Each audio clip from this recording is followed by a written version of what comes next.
Ukraina merilis video yang menunjukkan pihaknya menyerang pasukan Rusia. Rekamannya ramai beredar di Facebook pada Kamis 26 Mei 2022. Dalam keterangan unggahan disebutkan serangan pasukan Ukraina terhadap beberapa kendaraan tempur Rusia di wilayah Donetsk, Ukraina Timur. Ukraina terus berupaya melakukan perlawanan bagi Rusia yang hingga saat ini memperluas invasinya. Rusia nampak mempercepat jalan tanknya, namun usaha itu gagal. Diperkirakan Rusia kehilangan ratusan tank selama 3 bulan menginvasi Ukraina. Para pakar militer menyebut hal itu karena senjata anti-tank canggih yang dikirim negara-negara barat ke Ukraina dan cara buruk Rusia menggunakan tank-tanknya.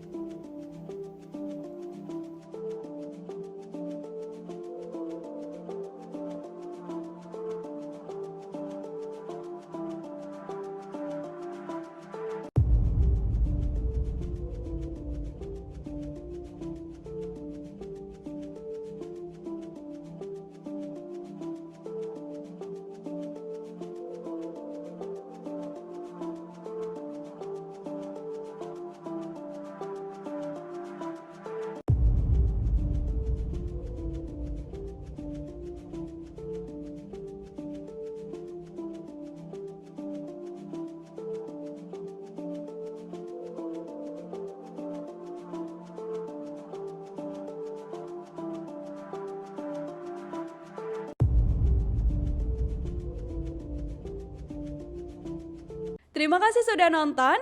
Jangan lupa like, subscribe, dan share ya.